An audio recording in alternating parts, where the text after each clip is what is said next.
छोटे से गांव में मनोहर नाम का एक बूढ़ा आदमी अपनी बेटी लाली के साथ एक छोटे से घर में रहता था।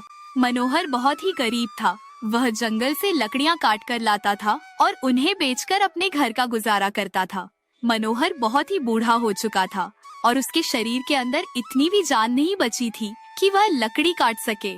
उसकी बेटी लाली बहुत ही सुंदर और होनहार थी। लाली घर में ही सिलाई बुनाई करके थोड़े बहुत पैसे कमा लिया करती थी, जिससे वह अपने घर के गुजारे के लिए अपने पिताजी की मदद करती थी। एक दिन मनोहर जंगल में लकड़ी काटने जा रहा होता है। तभी लाली कहती है, पिताजी, मैंने आपसे कितनी बार कहा है, अब आपके शरीर में इतनी जान नहीं कि आप लकड़ी काट सको। अब आपको आराम की जरूरत है। पिताजी, आप घर पर आराम क्यों नहीं करते हो? बेटा लाली, मैं घर पर आराम कैसे कर सकता हूँ? अगर मैं ही आराम करने लगूंगा तो हमारे घर का खर्चा कैसे चलेगा, और मुझे तुम्हारी शादी भी तो करनी है और फिर उस सूदखोर के पैसे भी तो देने हैं। तुम नहीं जानती लाली, मुझे हर वक्त डर लगता रहता है कि कहीं वह सूदखोर पैसे लेने ना आ जाए।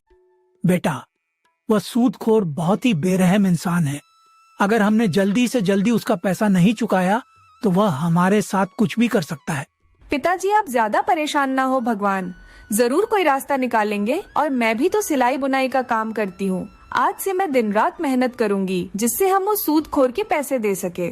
बेटी की बातों को सुनकर बूढ़े मनोहर की आंखों में आंसू आ जाते हैं। मनोहर बिना कुछ कहे जंगल की ओर लकड़ियां काटने के लिए निकल जाता है। लाली अपने पिता की आंखों में आंसू देखकर बहुत परेशान हो जाती है। शाम को जब मनोहर घर लौटता है तो लाली उसे खाना देती है और उसके पास बैठकर बोलती है,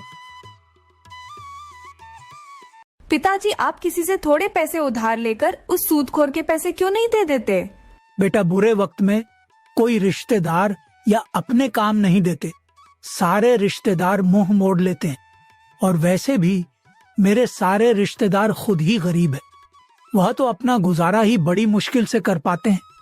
ऐसे में भला मेरी मदद कैसे करेंगे?